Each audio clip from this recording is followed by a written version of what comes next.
Welcome in. It's Just Wrestling. I'm Russ Joy. You knew that, but wait a second. Hold on. Wait, is that? That's not right. That's not just. Well, re-rack it.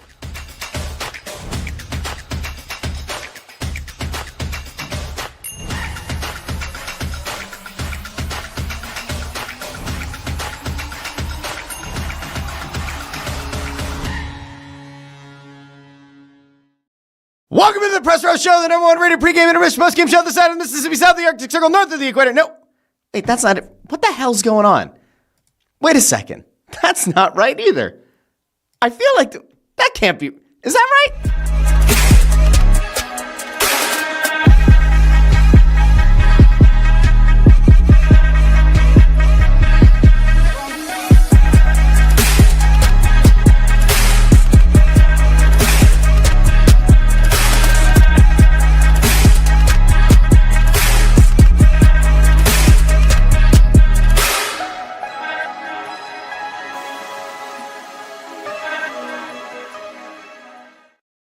There we are. Oh, welcome into the Russ Joy Show. I'm Russ Joy. Figure that out because you're smart. It's also the name of the show. Happy April Fools.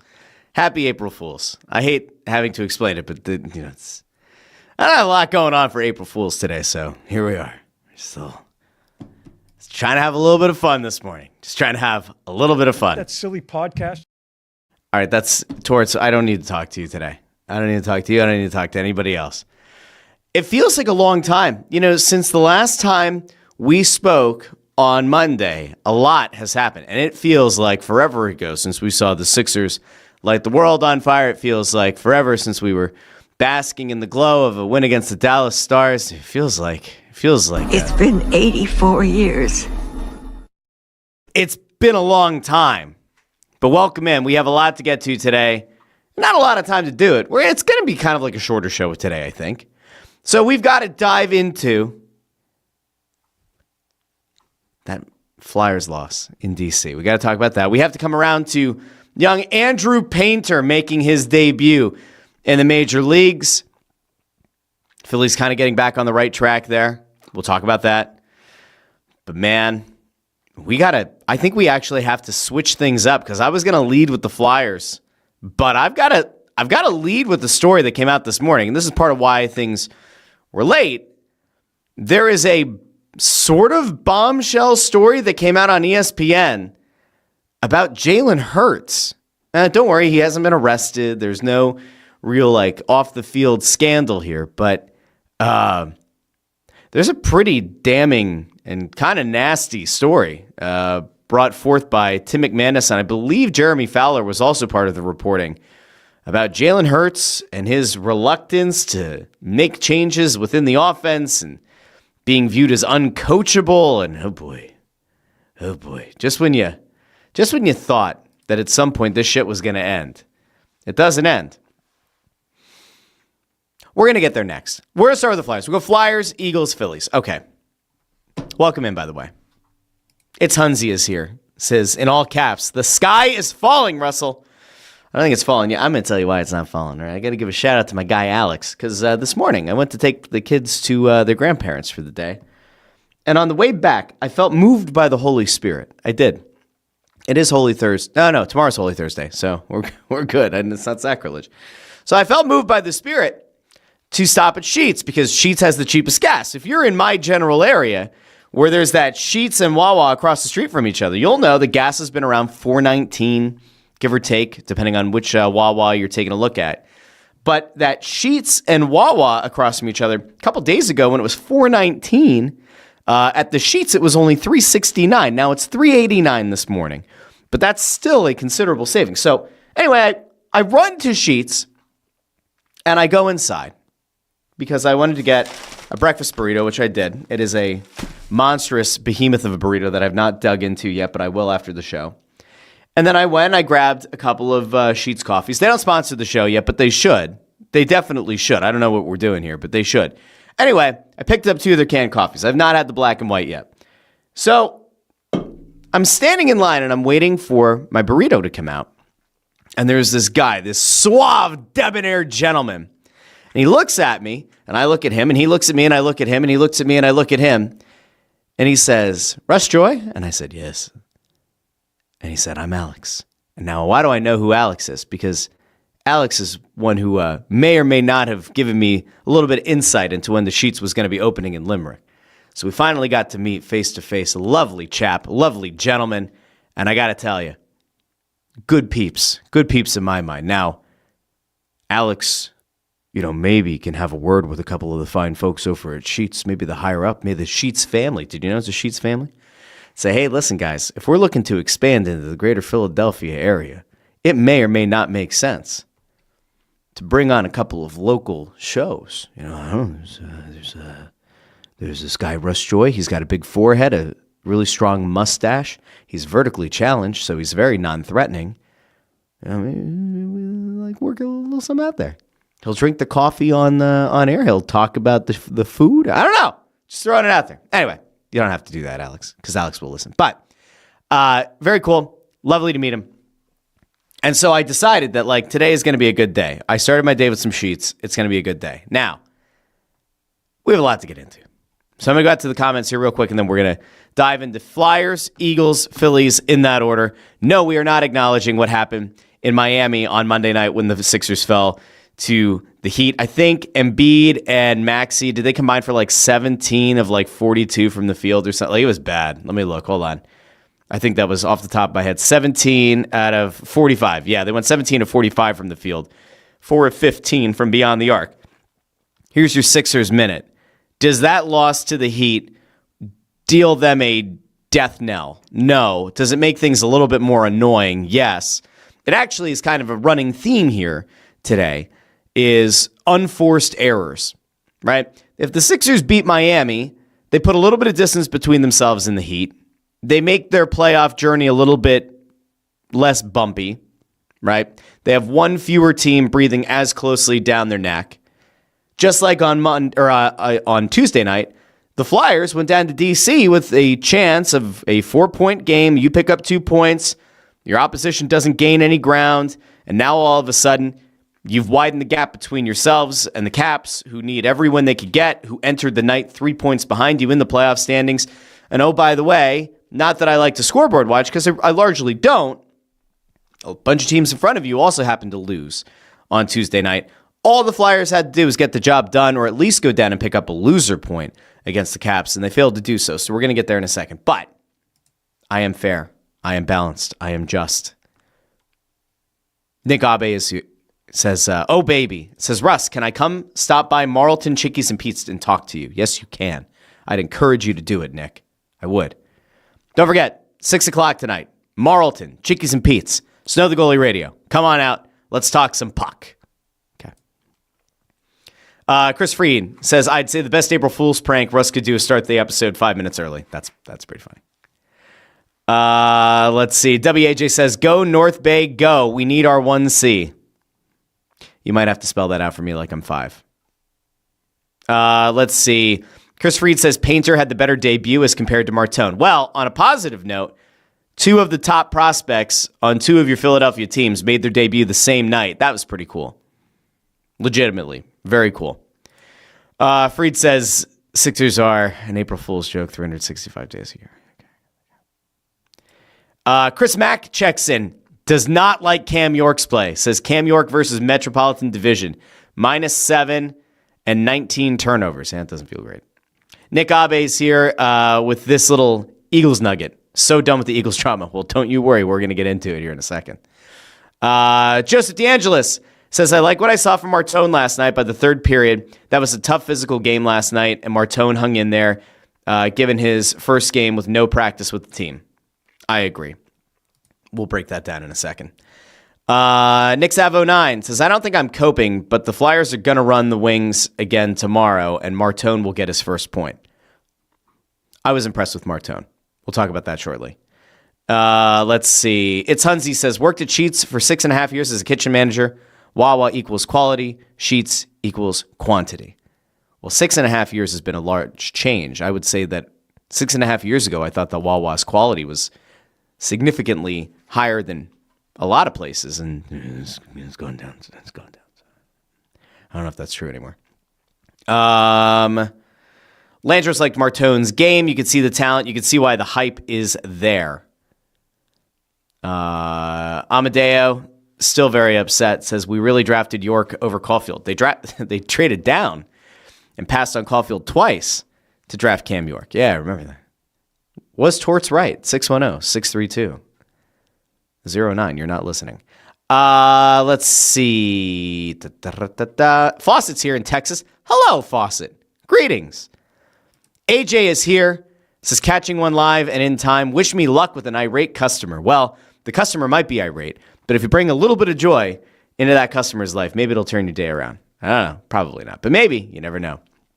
All right, let's see. Chris Mack says you traded Risto. If you traded Risto, the defense completely falls apart. Juracek needs AHL games to learn the system, which actually leads us back to Local Drunk 69. What a name.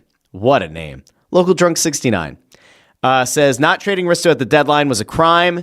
This fake playoff push is going to cause the GM to keep him as a rental next year instead of trading him. So I think, and by the way, thank you for the super chat, Local Drunk 69. That makes you a genuinely good person today, and I thank you. Okay. I've heard conflicting stories on the trade deadline. I have. I've talked to enough people that make me feel confident that somebody is putting out misinformation. I don't know which side the misinformation is coming out from. On one hand, there was a deal that was close. There was a deal that was offered to the Flyers, and they legitimately considered it. And I think that if that offer were still there up until like an hour before the trade deadline, they would have taken it. But it wasn't available. Now, when that deal fell apart, I don't know. That's one version, right? And then there's the other version of it that's the Flyers simply did not get the value that they were looking for, but there was a massive chasm between what they wanted, which presumably, right, was that first-round pick and a prospect, and what teams might have been offering, which may have been a second-round pick and maybe a roster player, maybe a fringe, AHL guy that has upside but hasn't really broken through in the NHL yet, and that might have led to them not coming to a deal at all. I think if they had gotten an offer of a first-round pick for Risto would have been dealt. I think that even if they had just gotten a first-round pick, they would have dealt him. I don't think that was on the table. I really don't. I've yet to have somebody that I trust or is credible come to me and say, yeah, there was a first-round pick on the table, and Danny and Jonesy decided not to pull the trigger. I haven't heard that. Do I think that's kind of crazy, given Risto's performance in the Olympics and all that? Like, kind of.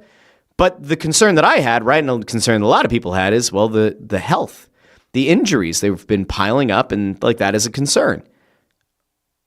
I got to tell you, though, if Risto can get in the playoffs, and everybody can actually get to finally see what playoff Risto looks like, well, then maybe the Flyers get an offer that they can't refuse in the offseason. Probably not.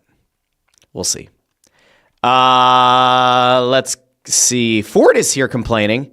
As I have said over and over for weeks, the Flyers are not making the playoffs. Bloviate as much as you want. They are not making the playoffs. Ford's a negative Nelly. See, here's the thing that Ford doesn't get. So Ford likes to take the most negative opinion and approach on every team and then say, I told you so. So Ford will look at a league that has 30 teams in it, right? Or 32 teams in it. And he'll say, that team's not winning a championship. Well, in theory, if you're in a league with 30 other teams or 32 other teams, that means that you are backing 29 or backing 31 other teams to win. And methinks that the odds are probably in your favor. And so when it doesn't work out, you can then bloviate on your own and say, well, see, I told you they weren't going to win. I told you they weren't going to do it. Well, okay. Great. Lovely. That's not going out on a limb at all. Now, saying I've said over and over for weeks they're not making the playoffs, we've all acknowledged here for quite some time they are going to have to go on an absolute heater to make the playoffs. There have been no aspersions cast here on this here program. This one, the one right here in the corner, the Russ Joy Show. I have not said, oh yeah, it's 100%. I'm back in. They're going to make the playoffs. Ah! No. I've been saying that if they are able to keep the goaltending hot, if they are able to get Matvei Michkov and or Travis Konechny performing and contributing in a meaningful way, they'll win games. They'll have a chance. And if they get in as the second or third team in the Metropolitan Division, well, then maybe, at that point, you could even make a first-round series into something really interesting. Maybe. But I think for the most part, I've said to you guys, I think that we're kind of looking at missing it by 3 or 4 points. Now, do I think in my gut that they're going to make it? I kind of do. But I got to tell you that the loss to the Caps really does hurt. It really does. We're going to get there in a second because I think it's important to kind of take a look at where things are at right now. Vacant Alleyways is here. Says Cam York is not it. Yeah, I tend to agree. If you go back to the offseason, I said that would have been a guy I would have considered moving. Phillies Backwoods says Flyers was going to lose eventually. Well, yes, that is true. That was like the Travis Konechny principle from a few games ago, from after the Columbus game. Well, we weren't going to win out. Well, that is true. But, yeah. Oh, duh. WAJ, that makes sense now. North Bay is playing Brantford in the playoffs. If Brantford were to get knocked out, do you maybe get a Jet Lachenko appearance? See, now I get it. Okay, got it. Joseph D'Angelo says, agree about York. Not a fan of Torts, but he was 100% right about York. He should be traded this offseason. I don't think they're going to deal him, but that would be interesting, but I don't think they will. Let's see. Chris says, Flyers love their players. Rest of the league are realistic on the talent of Flyers players. That's why the Flyers are what they have become. Well, there could be some truth to that. Okay. I want to get into what actually happened last night because I find it really, really annoying. Okay? So if you just take a look at what happened over the last, let's say, week or so, right? Flyers come off of a 3-game road sweep against the Ducks, the Kings, and the Sharks that pretty much nobody gave them the chance to do. They win all 3 games on the road. All 3 of those teams, to varying degrees, had playoff aspirations or wanted to be in the hunt. They came back, they played Columbus. They didn't win. And not only did they not win at home, but they also didn't even pick up a loser point. And that was a critical 4-point game because, as we have acknowledged many times on the show, these games really do matter. I mean, we're very much at a point now where every single game is important, but the ones against the teams that you're chasing are even more important. And so, Flyers lose to Columbus, and you get a little bit annoyed, or maybe a lot annoyed. I was frustrated, but I wasn't about to F-bomb my way out of things, right? They lose to Columbus and you're annoyed. Fine. They rebound 2 days later. They blow out Chicago in a game that they absolutely needed to win and assert their dominance, and they did. And Bedard's the only goal scorer for Chicago in that one. And you're feeling good about things. All right, things are kind of back on the right track. Then they go on the road to Detroit for the first of 3 games that they have to close out the season against the Red Wings, and they win 5-3. They also don't let it go to overtime. There's no loser point. They get 2 points. So in a 4-point game, they go and they pick up the 2 points. They stick it to the Red Wings. Great. The next night, remember Sunday night, Flyers host the Stars, which everybody, for the most part, said that is a schedule loss. No chance whatsoever. They aren't winning against Dallas. They did. They win against Dallas in overtime. Trevor Zegras lulls DeSmith to sleep, goes 5-hole. Big win. We see Tocchet in the locker room afterwards. The Flyers put out the clip of Tocchet talking to the locker room. Martone is in the background. It's all great. Everything's hunky-dory. So then you go, all right. The Columbus game very much feels like an aberration, right?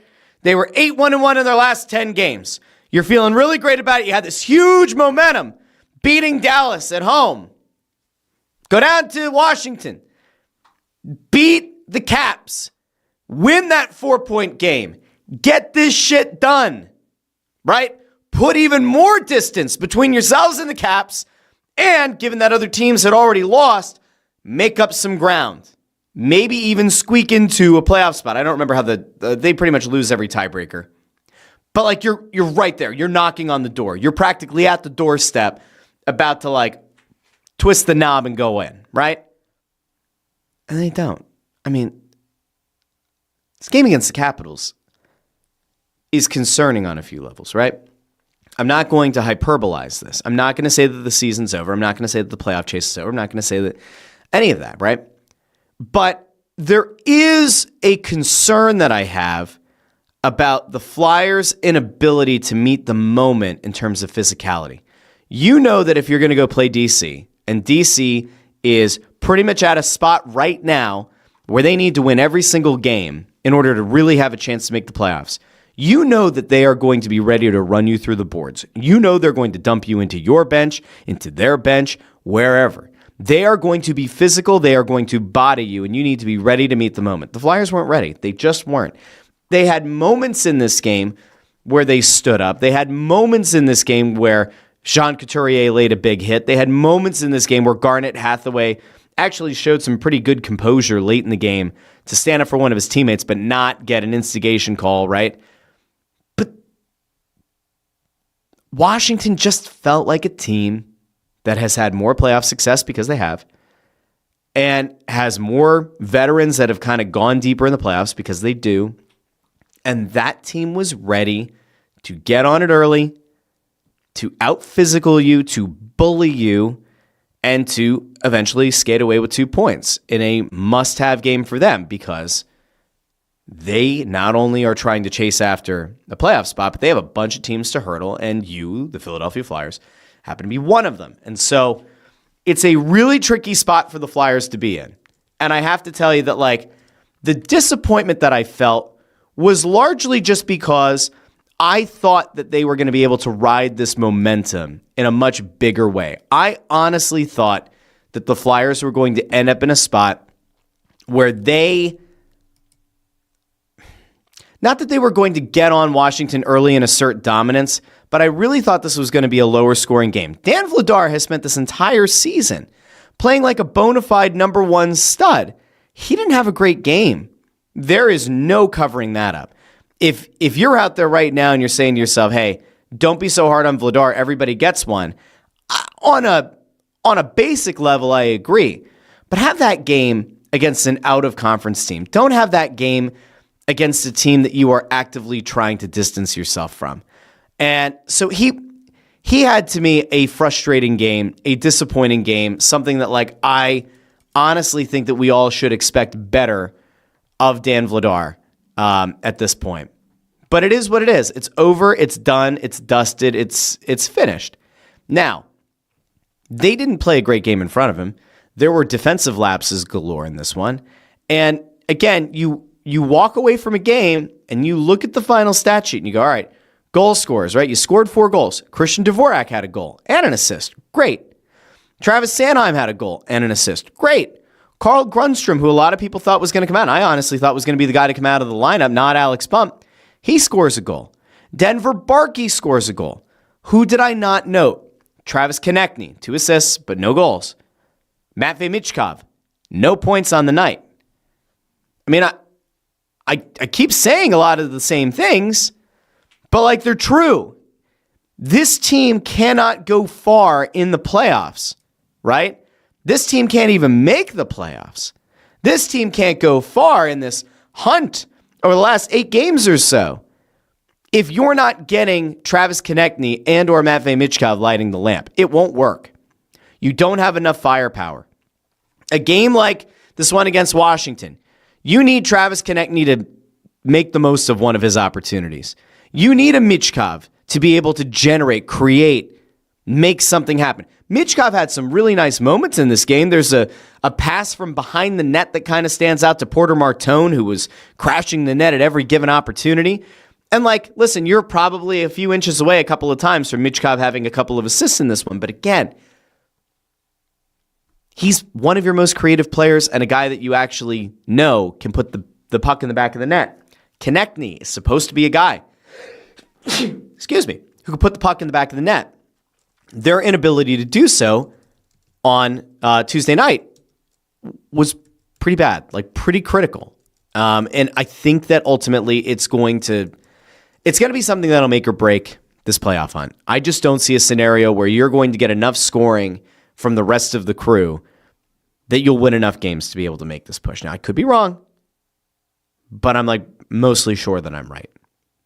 So that's where I'm at. Now I want to go out to the comments. We'll dive a little bit more into it, and then we got to get to this Eagles story and to the Phillies. So let's see. We'll start with Sean C. says the York play where he had Mitchkov driving the net and he had a lane to pass to him but flipped it to the corner.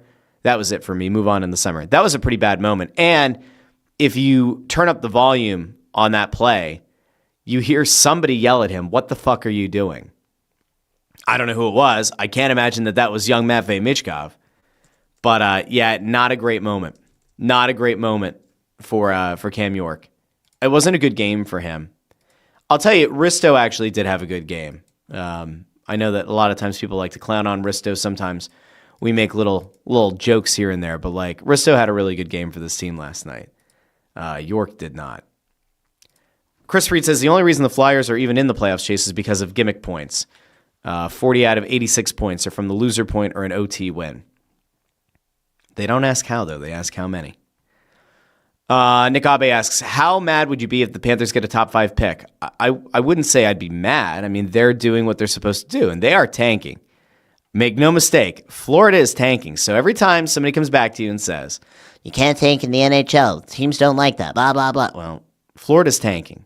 They're not, I don't even think at this point they're trying to make it a secret that they're tanking. Dylan Markley's here. Says Tocchet can put a system in place, but I don't think he's a good motivator. You can sense his frustration and nervousness on the bench, and that permeates into the players. We saw it on the Canucks often. Dylan's a Vancouver fan. I don't disagree. I will note, though, that clip that they put out from the locker room after the win against Dallas, the way that those guys were interacting with Tocchet in the locker room after that win makes me think that, like, while there could be truth to Dylan's comment here, there is part of me that thinks they still ride with this guy. Maybe they haven't hit the second or third year of Tocchet, and maybe that wears on the guys at some point. But as of right now, I think they're still very much bought in.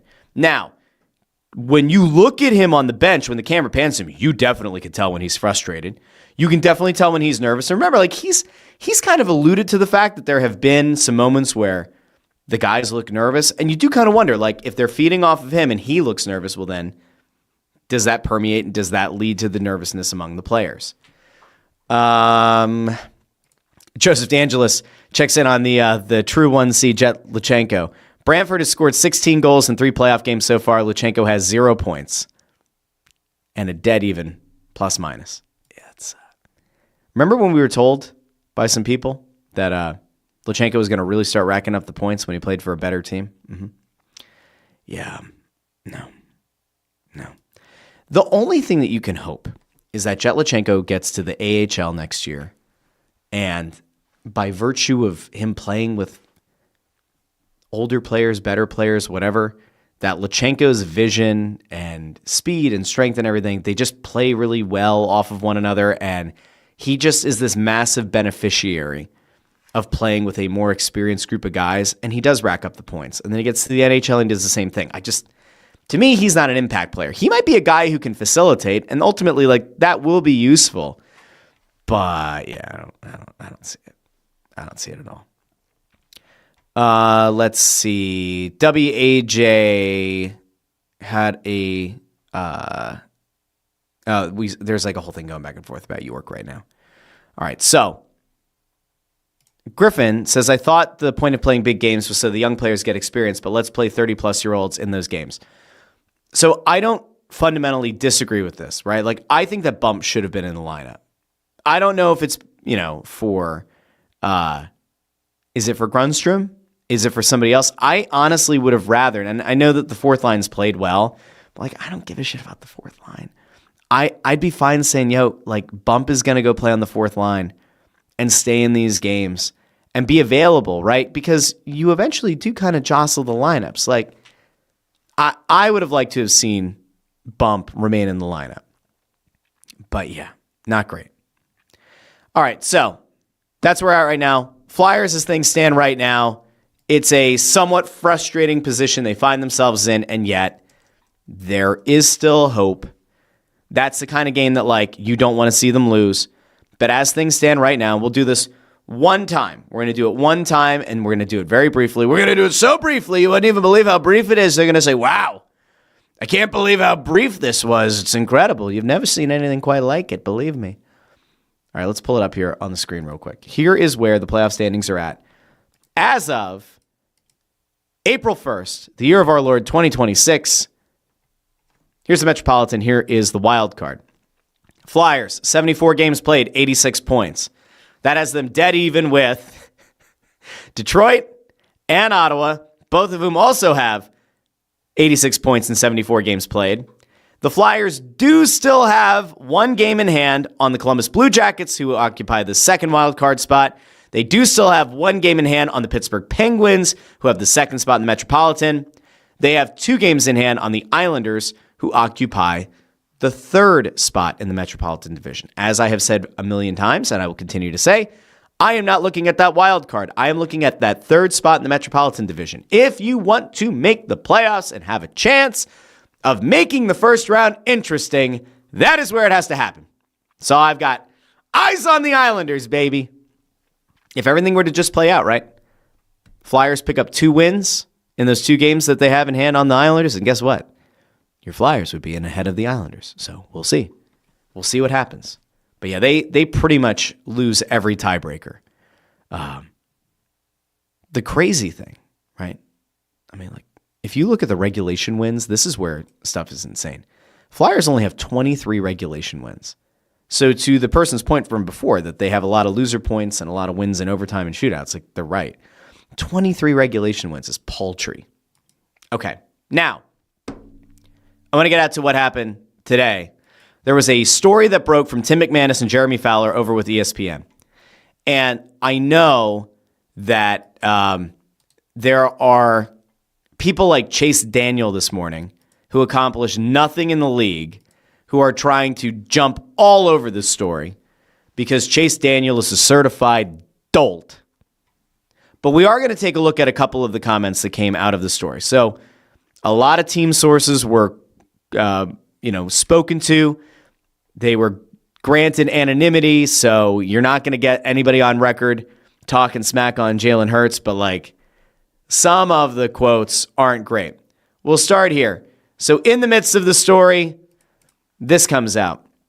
Poor body language, not always bought in, not the most coachable, and the players notice, a team source says.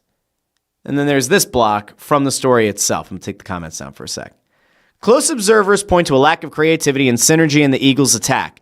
The pass game wasn't always properly tied to the run, and there's a level of predictability that allows opposing defenses to get a beat on what's coming.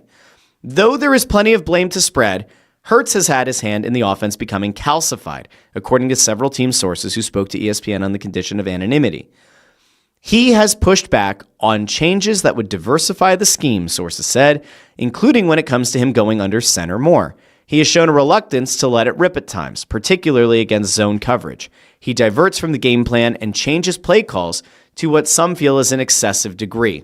His strong preferences, coupled with the coach's efforts to play to his strengths, which include his deep ball accuracy and throws to the perimeter, limits the breadth to which the offense can expand, or at least that's the way it has gone in the past. Okay. I have a question to the Philadelphia Eagles. I have a question to everybody in the building. What are you doing? Honestly, what are you doing? What's the goal? Is the goal to get the team to move on from Jalen Hurts? Is that what this is? Because it is beyond exhausting to have as much shit coming out of NovaCare as has been coming out for the past few months. It feels like every other day, every third day, we're getting a new report, a new wink and a nod that A.J. Brown is unhappy and is going to get traded. It started like back in week 2, and it's still going. We've had murmurs of there being some distrust or dysfunction and questionable leadership right out of Jalen Hurts. We've heard that kind of stuff coming out. And now you get this story dropping. And it's like, these are team sources. These are people who are supposed to have the organization's best interest at heart. And they're speaking to ESPN on the condition of anonymity like cowards,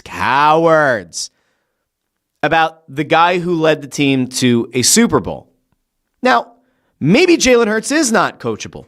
Maybe Jalen Hurts is the reason, or a big part of the reason why this offense has looked as weird as it has and as predictable as it has. Maybe it is Jalen Hurts' fault. I don't know. I'm not there. But this is the kind of shit that, like, you got to get under control if you're Howie Roseman, if you're Jeffrey Lurie, who, by the way, we have to talk about here in a second with some of his comments. But, like, how is this happening? Now, if you read the story, which I would encourage you to do, the story is called Inside Eagles 2025 Friction as Jalen Hurts Stands at Crossroads. Not my favorite title, but okay. The story leads off with the decision to run the 4 verts play at the end of the game against the 49ers, the playoff game, right? And we all clowned this idea of the 4 verts. And the way that the story goes, right, is that Patullo addressed Hurts and Sirianni. We saw that on camera. It looked like Patullo threw out a suggestion for a play. Sirianni was kind of like, okay. And then Hurts just kind of gave a what the fuck are we doing kind of look, right? Well, according to this reporting, they seem to believe that Jalen Hurts is the one who called for 4 verts. Jalen Hurts threw out the idea and ultimately got his way. Jalen Hurts decided to run a play that every single person in the stadium, watching on TV, listening on the radio, joining via remote viewing with the CIA decades ago. They were like, hey, can you go check out Mars and see if there was like an ancient civilization? Like, yeah, hold on a second. Really quick, I want to go to the NFL playoffs in 2026 and see what the Eagles are doing. Oh, shit. They're not running 4 verts. Oh my. Even they knew that play was destined to fail. So you have this, right? You have this reporting that it's actually Jalen Hurts' fault. This was Jalen Hurts' call. Now, I don't know. I wasn't in the huddle. I wasn't on the sideline listening in. But the way that these guys reported the story makes it sound like there are a lot of people, many people, who are blaming Jalen Hurts for a lot of the dysfunction in the offense. For creating an offense that relied much too much on Saquon Barkley and became predictable. That made this offense so frustrating to play, and that A.J. Brown wanted to be dealt as far back as like week 2 or 3 of the past season. Now, if this is true, let's just play out the hypothetical. If you tell me that Jalen Hurts really is the problem, everybody hates playing with this guy, the coaches don't like coaching the guy, the front office doesn't really like the guy, ownership is just kind of like, I don't know what else we do. That's a problem. And it's a problem on a bunch of levels, but it's a real problem. And at the same time, he's the face of your franchise. And he is your most important player. He is your quarterback. I'm at a loss. Hollywood Brown signed here. Said he had the opportunity to go sign elsewhere. He chose to be here because of Jalen Hurts' accuracy on the deep ball. I got to imagine that Hollywood Brown had a conversation with a few people before signing here, and that those people were like, yeah, dude, you're going to like playing with Jalen Hurts. I have to think that you would imagine that if Jalen Hurts' teammates really hate him that much, that word would get around the league, and a guy like Hollywood Brown would be like, yeah, absolutely not. Like, I don't know what we're doing here. I really don't. Now, here's the problem, right? And there is one issue that we kind of have to take a look at, right? Kellen Moore's offense looked different from Kevin Patullo's and looked different than Brian Johnston's back in 2023. Kellen Moore was able to get some stuff done and changed. And it felt like when Moore left and Patullo came in, it almost looked like a re-racking of the 2023 offense, which in both cases people believed were very heavy Nick Sirianni offenses, Sirianni concepts. I can't tell you for sure that this is all on Jalen Hurts, that none of it is on Jalen Hurts. But there's also this idea that was kind of thrown out there that Hurts needs to have coaches who are going to check him and are going to like check his ego and are going to push back on bad ideas that he throws out there.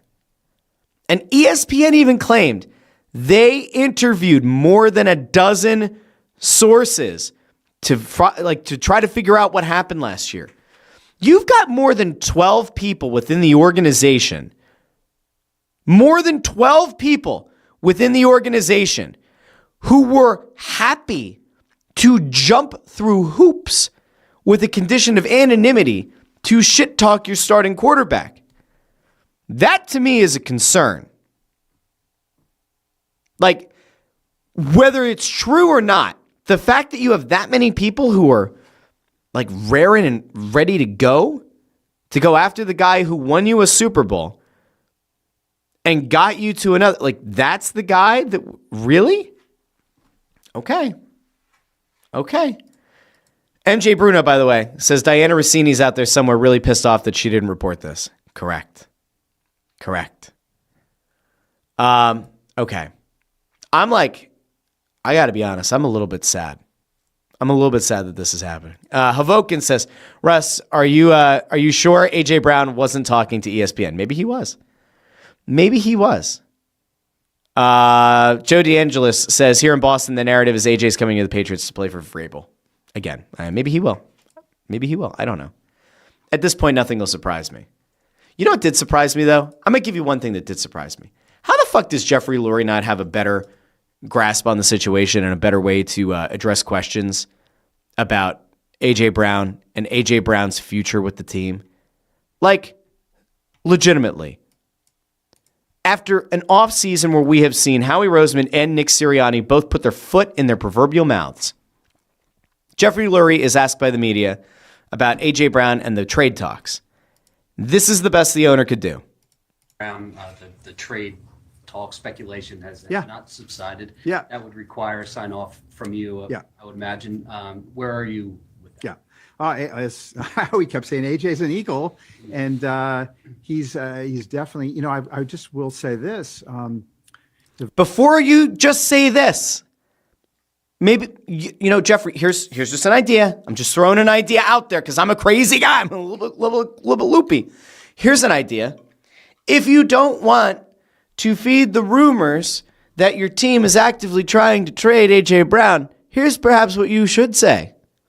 A.J. Brown's a member of this team. He has been a key contributor. He helped us win a Super Bowl. We love A.J. Brown. We have no interest in trading A.J. Brown. Point blank. That's what you say. Even if there is a secretive trade worked out between the Eagles and the Patriots right now that doesn't go down until after June 1st because of the dead cap hit, guess what? That's what you say. We love A.J. Brown. He's been a great player for us, great guy in the locker room for us, one of the best receivers in football, helped us win a Super Bowl. Why would we want to trade A.J. Brown? That's what you say.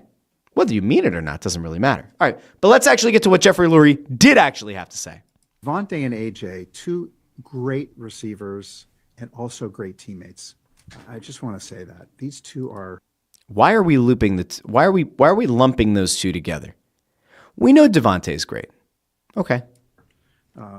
Wonderful to have, and great teammates and great receivers. So he's an Eagle. We'll see what happens down the road, but so is Devontae, so is Jalen Hurts, so is Saquon. There's the hedge. They're all really great competitors and luckily great teammates, and they just want to win big. So I actually view the end of that clip as the thing that's kind of damning. And if you were hoping that Jeffrey Lurie was going to dump water on the fire that has been the A.J. Brown trade speculation, that didn't do it. Him lumping in Devontae Smith is interesting, and I'm guessing that part of why he did it is to remind people that, hey, even if we don't have A.J., we have Devontae, which is true. Devontae Smith's the number one receiver on most teams in the NFL. He would be. But then when you start lumping in Jalen Hurts and Saquon Barkley, they're also great teammates as well. Okay. But, Your Honor, the question was simply about the desire to trade A.J. Brown and whether or not it's going to happen. That wasn't the kind of answer you needed to give. We'll dive more into it because I'm sure there's going to be more fallout coming from that. More fallout coming from the ESPN story about Jalen Hurts. So we are going to wrap today's show with this. We briefly touched on the fact that Porter Martone had a really nice night, right? The Flyers had a bad loss. We didn't really dive a ton into Porter Martone's first game. And there's a reason for that, right? Like, I'm not going to overly criticize or overly praise a guy on one game, especially his first NHL game. But Porter Martone had a lot of opportunities against Washington as a net front presence. He looked like he belonged. He was willing to get physical. There's actually a play that no one seemed to have highlighted from last night where he followed a Cap to the Cap's bench and then one hand shoved the dude to the ice and then went over to his side and got on the bench. I think Martone had a good game. He might have lost a tooth, right? I think that there's a very high likelihood that when they come back to town to Xfinity Mobile Arena on Thursday night and they play the Red Wings, I think Martone's going to get on the score sheet. I really do. I think he was close a bunch of times on Tuesday night. I think he'll do it on Thursday. Now, he was, I think, in a lot of ways, the guy that people had the most eyes on or there was the most excitement for. But you got to argue, or you could argue, that like Andrew Painter had a ton of eyes on him with the Phillies because the Phillies were desperately in need of something to get them back on the right track. I mean, after the Phillies went out and they won their opener against the Rangers, they dropped the next two games by a combined score of 13-7. They were then outscored in the series opener against Washington 13-2. They desperately needed a win. And they looked to Andrew Painter, their young ace, who they have made untouchable in each and every trade negotiation for years. And Andrew Painter, who ran into some trouble in the minors last year, coming off a serious surgery, didn't totally have command of his pitches the way that he was used to. He had a great game for the Phillies. 8 strikeouts, only 1 walk on the night, allowed only 1 earned run, 4 hits across 5 1/3 inning. If you had told anybody, if you had told me, if you had told your best friend, if you had told your grandmother or your ex-girlfriend, Andrew Painter's going to go 5 1/3 innings in his first game, only allow 1 run, have 8 strikeouts, would you take it? The answer is 100% yes. It was a really strong start for the kid. I also like that we have up in the upper level, there's the Andrews Painters. I miss those days. Remember like there was Sal's Pals for Sal Fasano? A bunch of dudes who wore fake mustaches and had the pizza boxes. There was the Wolf Pack, right, for Randy Wolf. Like there have been some great groups up in the upper level. But Andrew Painter, man, like he looked really good on Tuesday night. He did. And so the fact that like you were able to get him out and he certainly performed better than Taijuan Walker, well, that's a nice little boost, you know? That's a nice little boost for your team. And it's got to be great for him to get that first start in at home, right? And to find that confidence. And now you have the jitters out of the way. Now it's not, what am I going to do in my major league debut? Now it's, oh, I had a good game. I'm a pro now. And I'll actually take that back to Porter Martone as well. You got that first game out of your system. You got those jitters out of your system. You got that feel of what it's like to play at NHL speed, NHL physicality, and in Painter's case, to have to stare down Major League Baseball hitters. They've both now had the opportunity to get those jitters out of the way, and now they can focus in on, in Martone's case, closing out the season and trying to help his team make the playoffs, and in Painter's case, trying to set up to have a really strong season the entire way through. Now, again, I have no idea how this is going to work out, right? Like, I'm not in the business of figuring these things out and making projections and prognosticating on such things. But I want to believe that what we saw from Painter is a sign of good things to come. And so we will say there is one good thing that we could take away from Tuesday night. The future does seem bright with both of those players. And that's a good spot to end.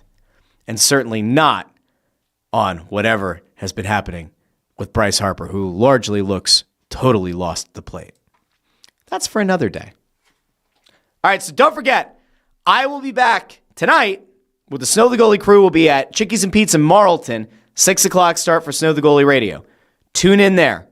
Join us if you're in the Marlton area, or even if you're not and you just want to make the drive down. We only have a few weeks left of doing those shows every Wednesday night. So come on out 6 o'clock. Chickies and Pete's in Marlton. And then I'll be back Thursday night at Xfinity Mobile Arena. Flyers take on the Red Wings. So we'll be live for the Press Row Show pregame, intermission, and postgame.